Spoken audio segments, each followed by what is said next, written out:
nous travaillons sur comment est-ce qu'on peut aider les communautés, surtout la communauté des femmes, qui est une communauté très vulnérable et vulnérabilisée, à être résilient face aux effets du changement climatique. Nous faisons beaucoup de formations aux femmes pour qu'elles puissent non seulement faire le compostage naturel en utilisant les produits du terroir, mais également à pouvoir tenir des champs agroécologiques sans utilisation d'engrais chimiques et des pesticides. Ñun suñu jafe-jafe avant ActionAid di fi intervenir moo nekkoon ñun jigéen ñi amuñu woon benn kàddu de un.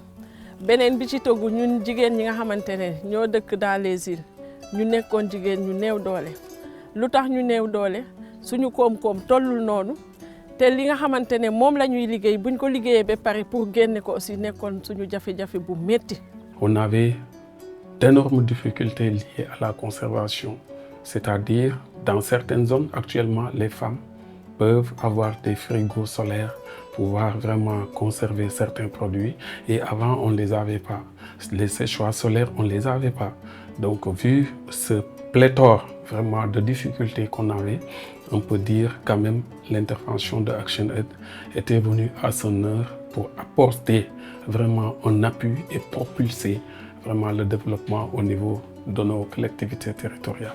Bépp produit halieutique boo xamante ne transformé nañ ko amatuñ jafe-jafe pour génne ko yóbbu ko ci terre ferme bi ndax bu njëkk da nga doon am sa produit wax naa ko sànq da ngay liggéey ba pare mais pour nga génn yóbbu ko ci terre ferme bi ci luuma yi day jafe ndax doo am gaal boo xamante ne moo lay génne saa yoo soxlaa mais ak ActionAid saa yu ñu soxlaa ñun jigéen ñi pour génn yóbbu suñu produit dañ koy yóbbu.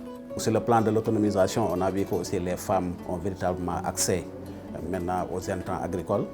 Les femmes aussi ont accès à la terre, donc pour développer leur propre champ de culture.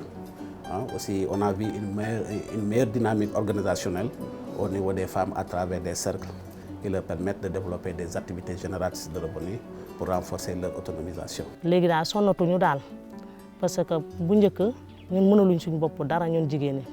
Mais léegi ActionAid tax na ñu mënal suñu bopp lu bari jigéen ñi daal ñoo ngi commencé di autonome ndax ñoom nee nañ dañaa bëgg ñu autonome te ñu ngi ci yoon bi daal. defal nañ ñu tamit ay banque de semence coopérative bi am na 7 banque de semence matériel agricole moom bëgg nañ ko trop suñu ci mën a jàppalee. te tamit ñu yokk formation yi tamit ñu di ci boolee góor ñi surtout si ak yelleef doomu aadama. On a eu plusieurs subventions, telles que les constructions d'unités de transformation. Même là où vous êtes, c'est à cause du GRDR ActionAid. Donc on a eu des subventions, des emballages, des équipements. On a eu aussi des séchoirs. Donc actuellement, on est en notre 2e édition de foire sous-régionale transfrontalière sur l'agroalimentaire. Ñun jigéen ñi nga xamante ne ñoo dëkk dans les îles buñ sañee taxaw tey nit dégg ñu. C'est grâce à ActionAid. Nous avons toujours mis l'accent sur cette sensibilisation-là, de faire comprendre à la population que le pouvoir de ActionAid, c'est le parrainage. Dans le domaine de l'éducation, nous travaillons aussi bien sur les infrastructures en nous assurant que les écoles dans les communautés dans lesquelles nous travaillons ont réglé le problème de l'accès, surtout l'accès des jeunes filles à l'école, en mettant en place des sanitaires au niveau des écoles, pour que les filles, par exemple, pendant les périodes de menstrues, puissent rester à l'école et vraiment avec dignité parce qu'on s'est rendu compte que c'est un problème majeur qui justifie en tout cas la déperdition scolaire.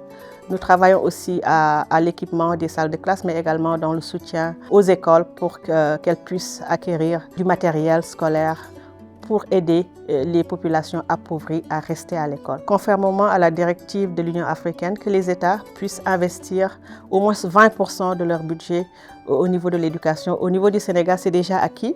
L'État du Sénégal investit au moins 20% de son budget à l'éducation. Mais on sait que ce n'est pas suffisant parce qu'on rencontre encore beaucoup de défis. Il est important que plus d'argent puisse être injecté au niveau de l'éducation. Notre école est située presque à l'entrée du village, ce qui fait des problèmes pour la sécurité même des élèves. Vous avez vu, l'école n'est pas clôturée. Cela aussi pose des problèmes au niveau de nos enseignants. Tout le monde a accès à l'école. On dirait même que, je dirais que même les charretiers ou bien certains animaux ont accès à l'école. L'école n'est pas fermée, l'école n'est pas clôturée. Et quand on parle d'école au temps moderne aujourd'hui, une bonne école doit être clôturée, fermée pour installer la sécurité au niveau des enseignants. depuis 5 années successives, la commune de Djirnda est au premier rang.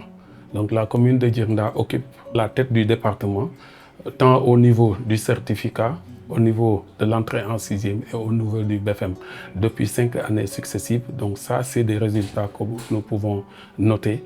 Et je dirais quand même c'est grâce à l'accompagnement des partenaires, mais surtout de ActionAid qui est notre partenaire privilégié. Le GRDR intervient directement dans les écoles par la réparation de fenêtres défectueuses, de portes, par moment le carrelage de salles, le fait de mettre le plafonnage dans les écoles.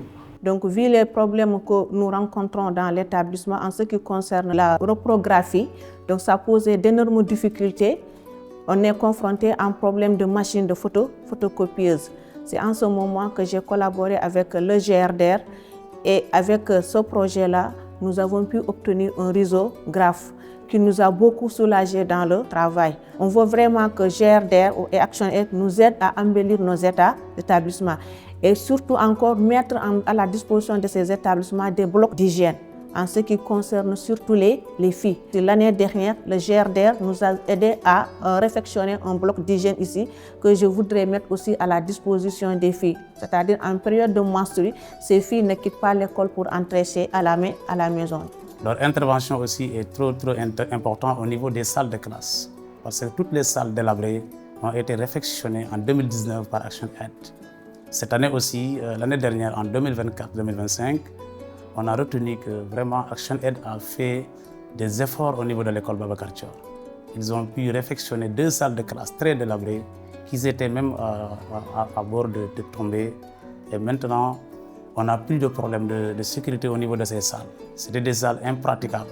Mais actuellement, avec ActionAid, on se retrouve avec des salles neuves.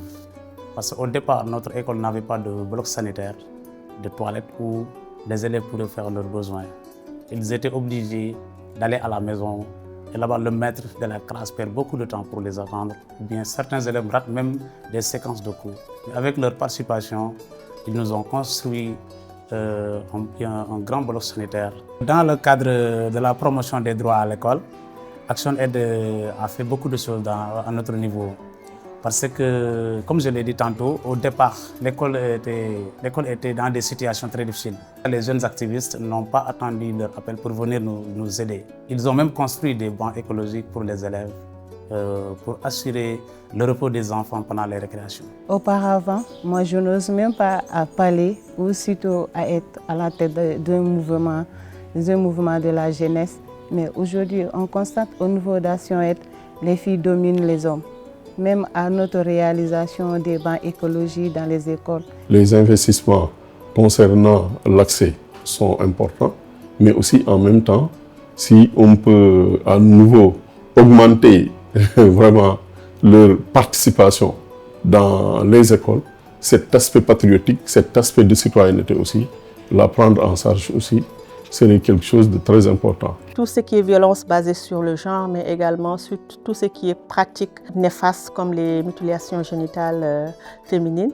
Nous faisons également beaucoup de renforcement de capacité des femmes au niveau des communautés pour leur permettre d'être outillées pour revendiquer leurs droits au niveau des communautés, être à la place des décisions, rejoindre les conseils municipaux. Donc nous avons formé beaucoup de femmes qui sont maintenant dans les conseils municipaux dans les différentes communautés dans lesquelles nous travaillons. Sensibilisation yi ñi nekk ñi nga xamantene diko def sur le terrain nañ gëna yok surtout ci wàllu excision bi violence yi parce que tey jii nii nee naa man violence boobu mooy violence bu gën a métti bu ñu gënee yokk sens gën a yee tamit kii parents yi njëkk yi parce que man dama ne ñàkk xam la ba tey parce que boo demee ñu naan la il faut ñu xarafal kii parce que bu ñu ko xarafalal setul. Auparavant, les violences qui étaient visibles ici à Bakel, c'était les violences conjugales, les violences économiques. Mais le MGF était vraiment un sujet tabou, on n'en parlait vraiment pas. Bakel est une zone transfrontalière, donc on peut dire que les MGF vraiment ne se pratiquent plus ici à Bakel. Auparavant, avant l'arrivée d'ActionAid, il y avait une femme qui venait du côté de la Mauritanie qui venait pratiquer l'excision. Mais lors des sensibilisations, lors des débats, peut-être que les gens ont parlé à la femme, donc elle ne vient plus. on a constaté que les gens traversent pour aller en Mauritanie pour continuer de pratique. Mais à nos jours ici, on peut dire que vraiment la pratique ne se fait plus à Bakel. Voilà ce que je recommande au niveau d'Action Aide et au GRDE aussi. Beaucoup de formations et beaucoup d'implications, accompagnement surtout. Les effectifs des filles sont plus nombreux que les effectifs des garçons. Mais au fur et à mesure qu'elles avancent dans leurs études, donc l'effectif des filles diminue. Qu'est-ce qui est à l'origine de cela? Donc les grossesses précoces, les mariages précoces. Donc c'est ce qui freine l'éducation des filles. Donc nous voudrions aussi que l'État nous aide et Action Aide nous aide à sensibiliser davantage sur l'éducation des filles. Il est important que l'Afrique se réinvente et que l'Afrique puisse puiser de ses propres ressources. Nous avons un sol qui est très très riche. Toutes les ressources sont concentrées en Afrique. Comment est-ce qu'en tant qu'Africains, nous menons la réflexion pour pouvoir justement avoir des pouvoirs de décision sur les questions qui nous concernent. Et vraiment, Action Aide est en train de travailler avec la société civile africaine, avec les mouvements sociaux, avec les mouvements de jeunes, avec les mouvements de femmes, à vraiment faire que la voix de l'Afrique compte en se basant sur les ressources de l'Afrique.